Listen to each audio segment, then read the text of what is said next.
સુરત જિલ્લામાં દેશનો પ્રથમ કહી શકાય તેવો ધર્માંતરણનો ગુનો નોંધાયો છે, જેમાં ખ્રિસ્તી ધર્મના પ્રચારક પાદરી રામજી ચૌધરીની ધરપકડ કરવામાં આવી છે। બાપ્તિસ્મા વિધિથી આદિવાસી યુવતીનું ધર્મ પરિવર્તન કરતા ગુજરાત ધર્મ સ્વતંત્રતા અધિનિયમ હેઠળ ગુનો દાખલ થયો છે। આ સમગ્ર મામલો ત્યારે સામે આવ્યો જ્યારે એક યુવતીએ લગ્નની લાલચ આપીને શારીરિક શોષણ અને ધર્માંતરણ માટે ડોક્ટર અંકિત ચૌધરી રામજી ચૌધરીના પુત્ર સામે ફરિયાદ કરી। સરકારી શાળાના આચાર્ય રામજી ચૌધરી, જે પોતે આદિવાસી છે, તે પાદરી બની the pre four everlasting life charitable trust દ્વારા આદિવાસીઓને લોભ લાલચ આપી ગેરકાયદે રીતે ધર્મ પરિવર્તન કરાવતા હતા। પાદરી રામજી ચૌધરીની ટ્રસ્ટમાં અન્ય 2 સરકારી શિક્ષકો પણ સંડોવાયેલા છે। પોલીસે ટ્રસ્ટની પૈસાની લેતી દેતીની તપાસ શરૂ કરી છે। ઉપરાંત ડોક્ટર અંકિત ચૌધરી હોમિયોપેથિક ડોક્ટર હોવા છતાં એલોપેથિક દવાઓ આપતા હોવાનું ખુલ્યું છે, જેના જથ્થા સાથે તેમનું ક્લિનિક સીલ કરાયું છે। માંડવી પોલીસે રામજી ચૌધરીની ધરપકડ કરી ટ્રસ્ટનું ફંડિંગ અને અન્ય કેટલા લોકોનું ધર્માંતરણ થયું છે તે અંગે વધુ તપાસ હાથ ધરી છે।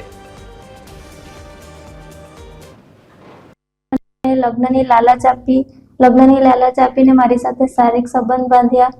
ત્યારબાદ મેં લગ્ન માટે કહ્યું તો તેણે કહ્યું કે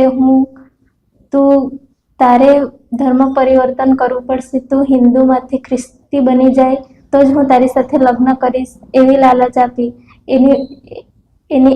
હું પ્રેમ કરતી હોવાથી એની વાતમાં આવીને મેં મારું ધર્મ પરિવર્તન પણ કરી લીધું અને ત્યારબાદ એણે મને તરછોડી દીધી। ખ્રિસ્તી ધર્મ અપનાવે છે તે કાયદેસર ના બને, સાચા બને, એમને બીક શેની છે?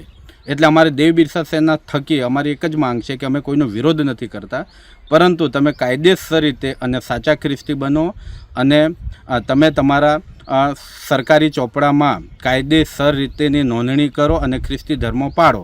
તમને ડર શેનો છે અને બીક શેની છે? જે પીડિતાના આક્ષેપ હતા અને પીડિતાના પરિવારજનોના જે આક્ષેપ હતા એમાં સત્યતા જણાઈ આવેલી અને એમાં જરૂરી પુરાવા જણાઈ આવતા એ પુરાવાને આધારે નામદાર કોર્ટમાં ગઈકાલે ગુજરાત ધર્મ સ્વાતંત્ર્ય અધિનિયમની જે સંલગ્ન કલમો છે એ કલમો ઉમેરવાનો રિપોર્ટ કરવામાં આવેલો છે અને ધર્મ પરિવર્તનનું જે ગેરકાયદેસર રીતે કૃત્ય કરેલું છે એ બાબતે એના જે મુખ્ય આરોપી છે રામજીભાઈ ચૌધરી, જે લાખ ગામના રહેવાસી છે અને પીપલવાડા મુખ્ય શાળાના પ્રિન્સિપાલ છે,